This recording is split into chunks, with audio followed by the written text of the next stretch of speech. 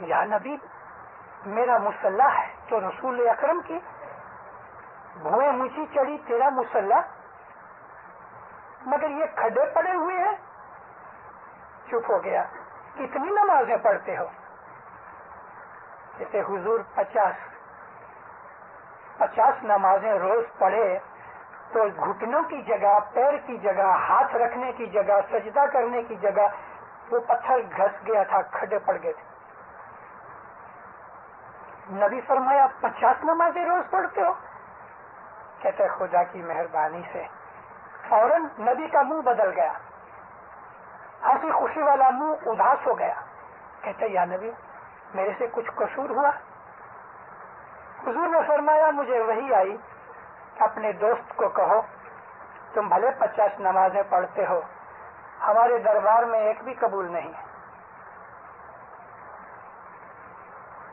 نبی خود اداس ہو گئے تھے. وہی آئی، کہا اے گزر، اللہ کہتا ہے تو بھلے 50 نمازیں پڑھ، میرے دربار میں کوئی قبول نہیں. مومن شخص تھا، عاشق تھا، رو پڑ. کہتا ہے اللہ کو کہو تیرے دربار میں قبول نہیں نہ صحیح، میں تو تیرا بندہ ہوں، میں پڑھوں گا، تو قبول کر نہ کر وہ تیرا کام ہے، میرا کام یہ ہے کہ میں پڑھتا ہوں. فوراً وہی نازل آئی، اے رسول کہو اپنے دوست کو کہ اگر اس نے یہ نیت سے کہ میں قبول کروں نہ کروں، مگر میں تو تیرا بندہ ہوں، میں تو نماز پڑھوں گا، تو کہہ دو کہ ایک ایک کے بدلے میں 50 قبول ہیں. صرف 50 ہی نہیں لیکن ایک پڑھے گا تو 50 قبول کروں گا. یہ خدا تعالیٰ کی رحمت ہے. اسماعیلی مذہب جو ہے، اسماعیلی دین ہے، وہ ایسا دین ہے. ایک جماعت کے لوگ امام سلطان محمد شاہ کے پاس کچھ کارسازی لے کے آئے. لینگارو آج میری چھیلی واز ہے ادھر کی. 1985 میں اور وائز میں آپ کے جماعت خانے میں نہیں کروں گا، لیکن زیادہ بھی نہیں بٹھاؤں گا. حضرت امام سلطان محمد شاہ کو وہ کارسازی قبول نہیں کرنی تھی، اس لیے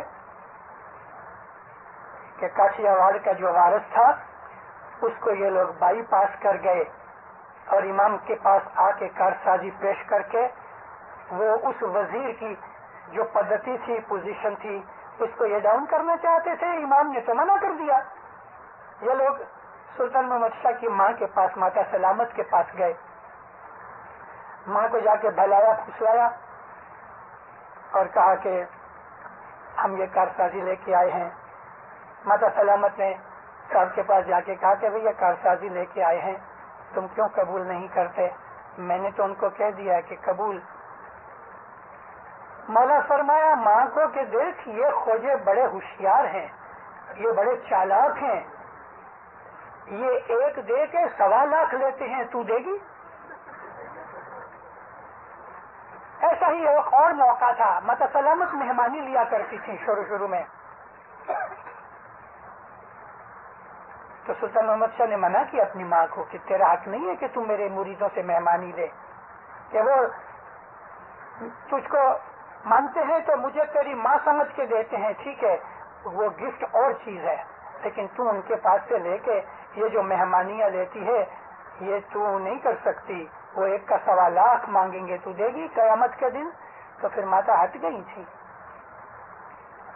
ابو ذر کی تو ایک کے بدلے میں 50 دی ہے، ہم کو تو ایک کے بدلے میں 1.25 لاکھ دیتا ہے. ایک پاؤں جماعت خانے کی طرف اٹھاؤ تو 1 کروڑ مجلسیں بنانے کا ثواب ملتا ہے. 1 کروڑ مجلسیں بنانے کا. یہ ہمارا مذہب ہے، لیکن ہم اپنے مذہب کو اچھی طرح سمجھتے نہیں، ہمیں اپنے مذہب کی خبر نہیں، اور ہم کو ایسا بھی مومنوں دل میں نہیں ہوتا کہ میں سیکھوں. میں نے آپ کو کہا کہ آپ تو بہت ہی اچھے مومن ہیں، لیکن کھڑے کھڑے کبھی دعا نیت خیر ہو گئی تو ہم نے ایسا کر لیا تو چلے، لیکن آپ بیٹھے بیٹھے بھی اپنے ہاتھ پہ ایسا کر لیتے ہو